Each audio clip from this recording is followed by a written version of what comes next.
भी डाला, ऐसी उछाल आई है उस समुद्र से, प्रहलाद को उठा करके पार पर फेंक दिया है। हिरण्याकश्यप ने फिर विचार किया कि ये दुष्ट ऐसे नहीं मरेगा। काल कोठरी में बंद करवा दिया और कहा है कि कोई भी आज से इसे खाना पानी कुछ नहीं देगा, और उसमें सर्प डलवा दिए और कहा है प्रहलाद, यदि तुम भगवान के नाम को नहीं छोड़ोगे तो मैं तुम्हें मार दूंगा। हिरण्याकश्यप प्रहलाद को बड़ा परेशान कर रहे हैं, लेकिन बताया है कि जब फिर भी प्रहलाद नहीं मरे हैं तो श्री सुखदेव जी बोले, हे राजन परीक्षित,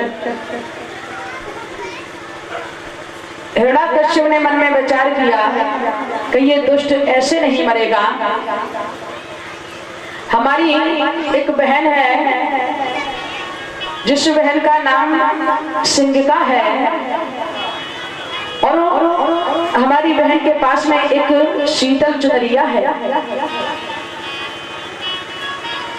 बताया है कि जब वो अपनी बहन सिंगिका को आता हुआ देखा है हिरण्याकश्यप ने, तो हिरण्याकश्यप बड़े उदास नजर आ रहे हैं। बहन पूछने लगी, भैया क्या बात है, आपका चेहरा हमेशा फूल की तरह खिलता था, लेकिन आप बड़े दुखी नजर आ रहे हो, इसका कारण क्या है? तो ध्यान रखना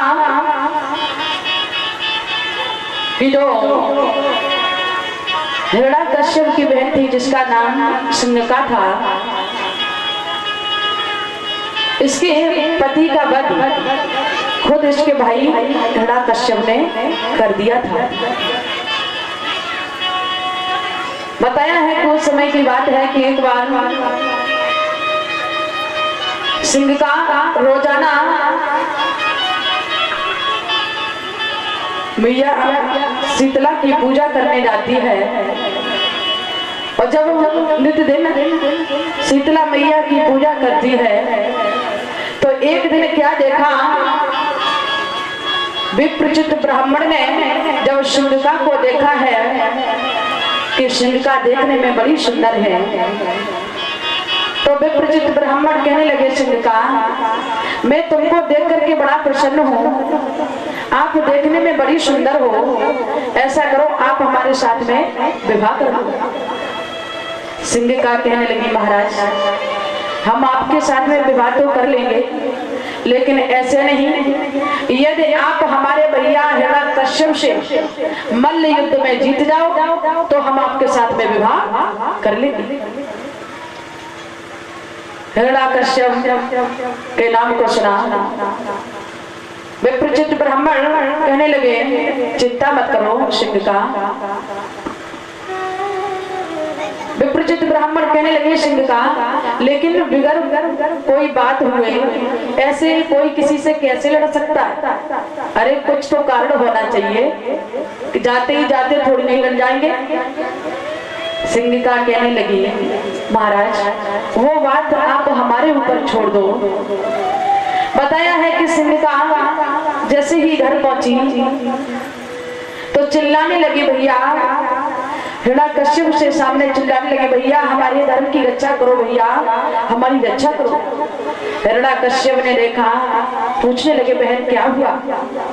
अरे भैया पता नहीं ये कौन व्यक्ति है और मुझे गलत नजर से देख रहा है, मुझे गलत गलत शब्द बोल रहा है। जैसे ही हिरण्याकश्यप ने इतना सुना तो हिरण्याकश्यप को क्रोध आ गया।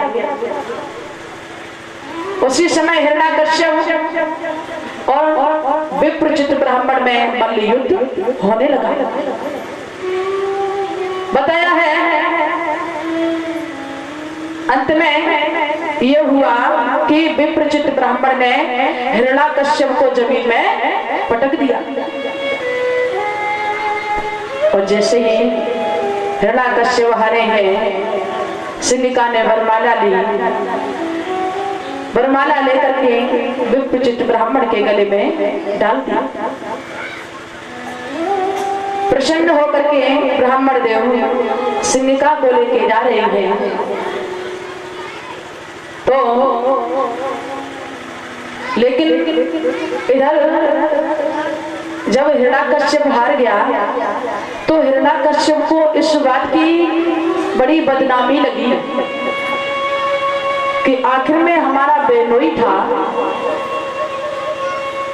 और उसने मुझे मल्ल युद्ध में हरा दिया, इसका बदला मैं अवश्य लूंगा।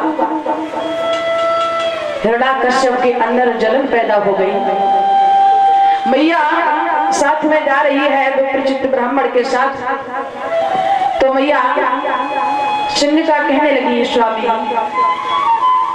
अब हमारा और आपका विवाह तो हो ही चुका है, चलो ऐसा करते हैं, पहले मैं छोटे से मैया शीतला की पूजा करती आ रही हूँ, चलो महाराज पहले शीतला मैया के दर्शन करेंगे तब चलेंगे। तो आज सिंहिका अपने पति को साथ लेकर के मंदिर में पहुंची है, शीतला मैया की पूजा की, मैया के चरणों को स्पर्श किया। तो बताया है कि पहले तो मूर्ति मुस्कुराई, फिर बाद में बहुत रोई। शीतला मैया को देखा तो सिंहिका पूछने लगी, मैया ये बात हमारे समझ में नहीं आई कि आप पहले मुझे देख करके मुस्कुराई और फिर रोई, इसका कारण क्या है? शीतला मैया कहने लगी, बेटी मैं मुस्कुराई इसलिए कि तुम दोनों की जोड़ी बहुत सुंदर लग रही है, और रोई इसलिए कि तुम्हारी जोड़ी ज्यादा दिन तक नहीं टिकेगी। तो उसी समय मैया सिंहिका रोने लगी, मैया के चरणों में गिर पड़ी, कहने लगी, मैया मैं तेरी शुरू से जन्म से पूजा करती आ रही हूँ, मैया क्या तू हमारे श्रृंगार की रक्षा नहीं करेगी, हमारे स्वाद का रक्षा नहीं करेगी? तो शीतला मैया कहने लगी, बेटी चिंता मत करो, मैं तुम्हें एक चादर देती हूँ, एक चुनरिया देती हूँ, और जब तक वो चुनरिया आप अपने सिर पर रखोगी तब तक तुम्हारे पति का वध कोई नहीं कर सकता है।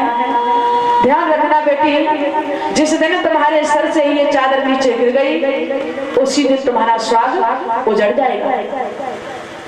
मैया सिंहिका ने उस चादर को साथ लिया।